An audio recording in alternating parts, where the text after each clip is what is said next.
नमस्कार, मैं कंचन नौटियाल। स्वागत है आप सभी का हमारे खास show ABC of stock market में, जहां पे हम सीखते हैं स्टॉक मार्केट की एबीसीडी यानी स्टॉक मार्केट की वोकैबुलरी। तो चलिए आगे बढ़ते हैं और स्वागत करते हैं आज के खास मेहमान रचित खंडेलवाल जी का। नमस्कार सर, स्वागत है आपका शो में। नमस्कार मैम। सर, जैसे कि हम देख रहे हैं कि हमने अपनी पिछली क्लासेस में काफी सारी चीजें पढ़ी थी, जैसे हमने ईपीएस पढ़ा क्या होता है, टीई पढ़ा हमने क्या होता है। अब हमारे दर्शकों के दिमाग में एक चीज है जानने के लिए कि एक्चुअल में ये एसेट एलोकेशन क्या होता है।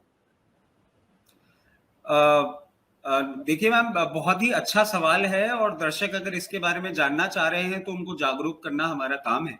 एसेट एलोकेशन एक ऐसा एक्ट होता है जो बेसिकली आपके रिस्क और रिवॉर्ड को बैलेंस करने के काम में आता है।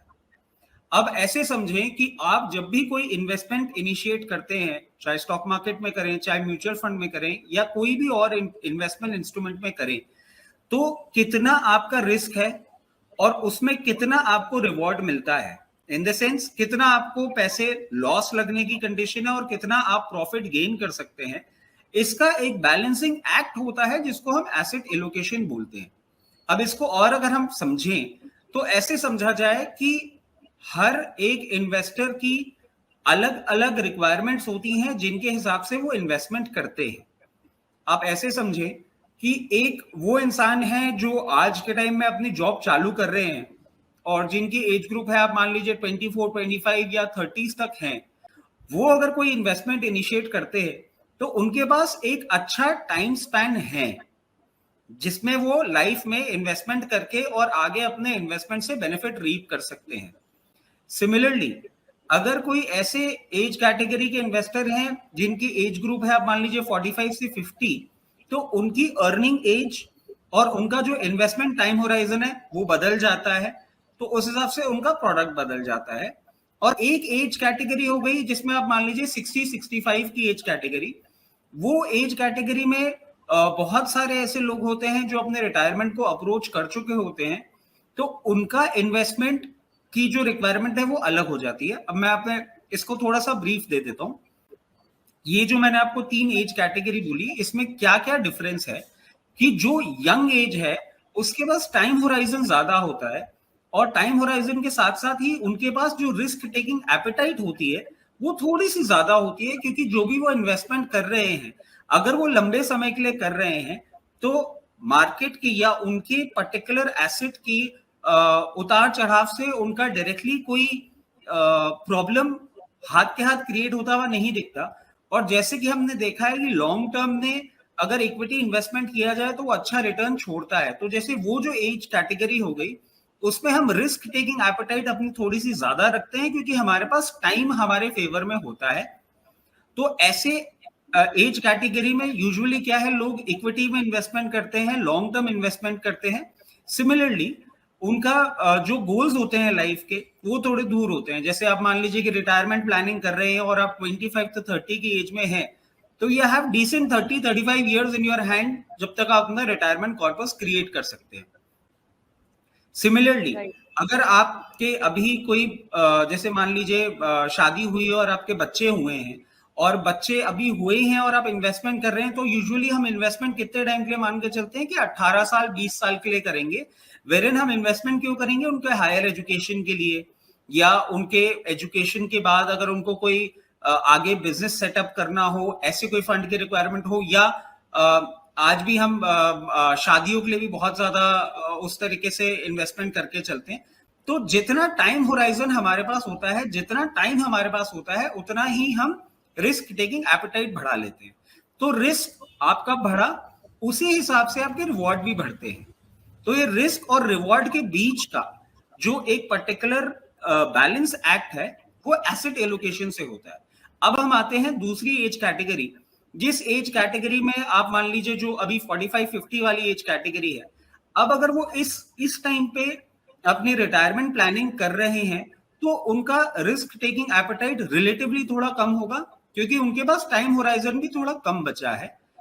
अब उनके पास 10 से 15 साल का टाइम होराइजन ही है और उसी हिसाब से वो उतना ही रिस्क ले सकते हैं। तो वो किस तरीके से करेंगे, वो थोड़ा सा जो फिक्स इनकम इंस्ट्रूमेंट्स होते हैं जैसे आपके बॉन्ड्स हो गए, कमर्शियल पेपर्स हो गए, जहां पे आपको एक फिक्स रिटर्न मिल रहा होता है, वहां अपना इन्वेस्टमेंट थोड़ा सा ज्यादा बढ़ा देते हैं और इक्विटी में रिलेटिवली थोड़ा लो रखते हैं, क्योंकि मान लीजिए उनका जब गोल का टाइम पास आ रहा है, अप्रोच कर रहा है, उस टाइम अगर इक्विटी मार्केट उनको इतना सपोर्ट नहीं भी करे, तो भी उनका जो बाकी के एसेट्स हैं जो उन्होंने इन्वेस्ट किए थे फिक्स्ड इनकम इंस्ट्रूमेंट्स वगैरह में, वो उनको रिटर्न देके एक कुशनिंग जरूर दे सकते हैं। अब एक एज कैटेगरी आ जाती है जो मैंने आपको बताया था 60-65। ये एज कैटेगरी ऐसी है जिसमें सबसे ज्यादा अटमोस्ट रिक्वायरमेंट होती है कि हमारा कैपिटल सबसे ज्यादा सिक्योर रहे, क्योंकि फिर वही टाइम जो है वो हमारा थोड़ा सा अब कम बचता है हमारे हाथ में।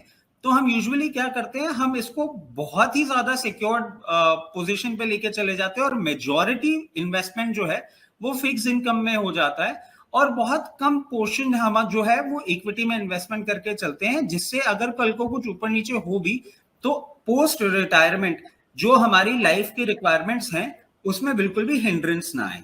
हम रिस्क टॉलरेंस की भी बात करते हैं कि आप पर्सनली कितना ज्यादा रिस्क टेकिंग एपेटाइट है आपकी, आप कितना रिस्क झेल सकते हैं, उसको मद्देनजर रखते हुए भी एसेट एलोकेशन किया जाता है। कुछ हमारे इन्वेस्टर्स होते हैं जो अगर कोई इन्वेस्टमेंट किया है और वो उस इन्वेस्टमेंट से वो 15-20% करेक्ट कर जाता है तो वो अनईजी हो जाते हैं, वो विचलित हो जाते हैं, वो उससे एग्जिट करने की कोशिश करते हैं। यूजुअली ऐसे इन्वेस्टर्स को हम ज्यादा फिक्स्ड इनकम इंस्ट्रूमेंट्स में ही डालते हैं और इक्विटी में कम डालते हैं। इसके पीछे कारण ये है कि फिक्स इनकम इंस्ट्रूमेंट्स में आपका यूजुअली देखा गया है कि प्रिंसिपल अमाउंट जो है जो आपने इन्वेस्ट किया वो सिक्योर रहता है, रिलेटिवली रिटर्न जरूर कम रहता है मगर सिक्योरिटी फैक्टर पूरा रहता है। और जब भी हम इन्वेस्टमेंट की बात करते हैं तो एक चीज हमारे सब दर्शकों को समझनी चाहिए कि इन्वेस्टमेंट में रिटर्न जो है वो रिस्क के प्रपोर्शन में ही होता है। जितना आपके रिस्क टेकिंग एपेटाइट होती है उतना ही हाई आप रिटर्न अटेन कर सकते। तो जो मैं रिस्क टेकिंग एपेटाइट की बात कर रहा हूं, रिस्क टेकिंग एपेटाइट का भी एक पूरा फॉर्मेट होता है जिससे हम ये गेज कर सकते हैं कि हमारी कितनी रिस्क टेकिंग एपेटाइट है और उसके हिसाब से एसेट एलोकेशन किया जाता है। तो एक पॉइंट हो गया आपका एज, दूसरा पॉइंट हो गया आपका रिस्क टेकिंग एपेटाइट और तीसरा पॉइंट हो गया गोल। जब भी आप कोई इन्वेस्टमेंट करते हैं आप पर्टिकुलर गोल के लिए इन्वेस्टमेंट करते हैं और उस गोल के लिए एक टाइम होराइजन होता है।